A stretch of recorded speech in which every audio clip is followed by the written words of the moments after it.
વલસાડ જિલ્લામાં સતત 2 દિવસથી મેઘ તાંડવ જોવા મળી રહ્યું છે। વલસાડ જિલ્લાના તમામ તાલુકાની અંદર ભારે વરસાદ છે। વલસાડની વાત કરીએ તો વલસાડ શહેર સુધી આસપાસના ગામોની અંદર ભારે વરસાદના કારણે નીચાણવાળા વિસ્તારોની અંદર પાણી ભરાઈ ચૂક્યા છે।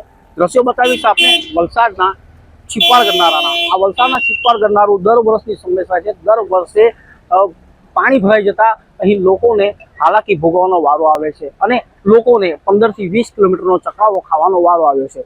વલસાડ શહેરની વાત કરીએ તો વલસાડ શહેરના તિથલરોડ હોય, વલસાડ શહેરનું મોગરાવડી ગરનારું હોય કે પછી વલસાડ શહેરનું છીપાડ ગરનારું હોય, એ તમામ જગ્યાઓ ઉપર પાણી ભરાઈ જતા હોય છે। ત્યારે પ્રી મોન્સૂન કામગીરી ઉપર પણ અનેક સવાલો ઉઠતા હોય છે।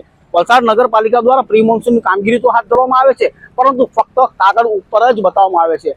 વલસાડ જિલ્લાની વાત કરીએ તો 184 જેટલા રસ્તાઓ હાલ જિલ્લાની અંદર બંધ થઈ ચૂક્યા છે, ત્યારે લોકોને હાલાકી ભોગવવાનો વારો આવ્યો છે। ત્યારે વલસાડ જિલ્લાની અંદર આ જો રેડ એલર્ટ અપાયું છે, ત્યારે વહીવટી તંત્ર પર સજ્જવા મળ્યું છે, સાથે સાથે પોતાનું હેડક્વાર્ટર ન છોડવા માટે પણ સૂચના આપવામાં આવી છે।